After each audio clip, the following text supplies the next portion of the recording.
ሙስሊሞች ዘንድ ቦታ አላት። እንወዳታለን፣ እናከብራታለን። የአላህ ሰላም በሷ ላይ ይሁን። ግን አናመልካትም።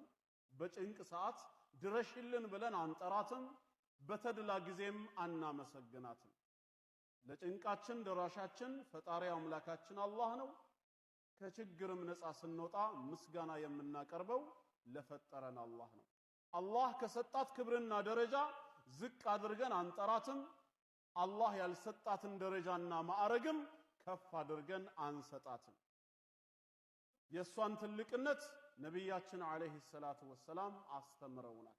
መርየም አይሁዳዊ መሆኗ እንድንጠላት ምክንያት አይሆንም።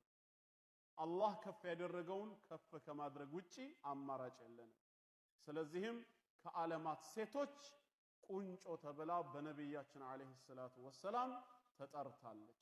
ከሴቶች መካከል የተባረክሽ ነሽ ሳይሆን ኢነላህ አስጠፋኪ ወጠኸረኪ ወስጠፋኪ ዐላ ኒሳኢል ዓለሚን።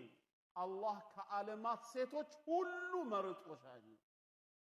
አጠቃላይ ከአደም ዝርያዎች ሁሉ ማለት ነው። ኸይሩ ኒሳኢል ዓለሚን። በዚህ ዩኒቨርስ ላይ ከገቡ ሴቶች ሁሉ በላጭ ሴት ማነች? መርየም አለይሃ ሰላም። የአላህ ሰላም በሷ ላይ ይሁን።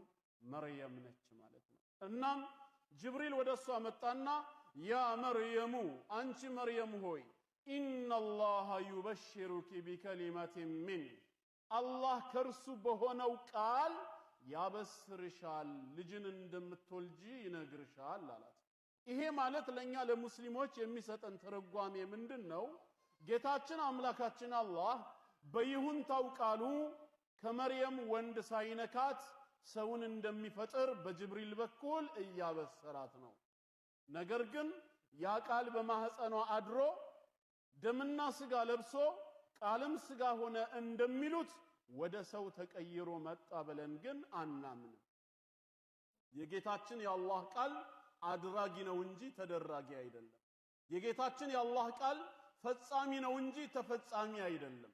የጌታችን የአላህ ቃል ፈጣሪ ነው እንጂ ተፈጣሪ አይደለም።